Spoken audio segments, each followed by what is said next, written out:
Naghain ng kasong libel at cyber libel si dating Senator Sonny Trillanes laban sa mga personalidad na nag-aakusa sa kanya na binibenta nito ang Scarborough Shoal sa China noong 2012.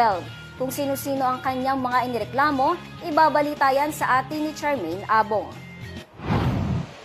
Naghain ng kasong libel at cyber libel sa Quezon City Prosecutor's Office si dating Senador Antonio Trillanes IV laban kina dating Presidential Spokesperson Harry Roque, vlogger na si Byron Cristobal o mas kilala bilang Banat Bay, mga host ng Sunshine Media Network International o SMNI at sa iba pang mga social media trolls.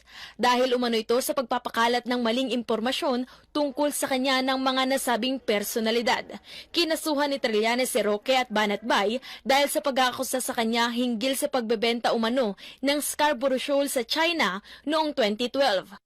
Ngayon, nakita natin itong panahon na to ay makakakuha na tayo ng hustisya. Hindi natin ito inaasahan nung panahon ni Duterte, kaya ngayon natin naisipan i-file ito. Dahil binenta ko raw yung Scarborough, no? Paulit-ulit ito sinasabi, kahit na ilang paliwanag na ang ginawa ko, kaya ngayon, kakasuhan ko na sila. Kabilang din sa sinampahan ng kaso ng dating senador ang negosyanteng si Guillermina Barrido na nauna nang nagsampa ng kasong kidnapping kay Trillanes noong Administrasyong Duterte na kalaunay ibinasura ng Department of Justice. Samantala, naniniwala naman si Trillanes na ang dating economic advisor ni Pangulong Rodrigo Duterte na si Michael Yang ang nagpapasok umano ng bilyong-bilyong halaga ng shabu sa bansa mula 2016 hanggang 2023. Sinabi rin ni Trillanes na si Yang ang nagnakaw umano ng bilyong-bilyong pondo ng gobyerno at inatasan bilang economic advisor ni Digong para sa kanyang proteksyon.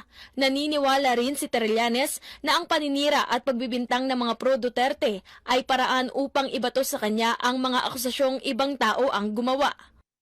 Dito makikita na kung ano yung binibintang nila sa akin, na ito yung basis ng aking mga libel and cyber libel charges, yun pala sila ang gumagawa. Sila pala yung nagkompromiso nitong interest ng ating bansa dyan sa West Philippine Sea.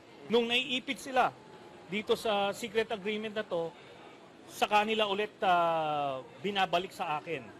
Okay, ilang taong ko pinapaliwanag yan, pero enough is enough, kailangan harapin nila itong kaso na to.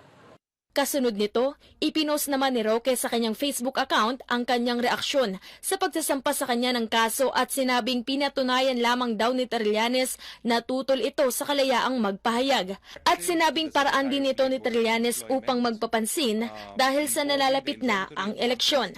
Ako si Charmaine Abong para sa Kwentong Politiko.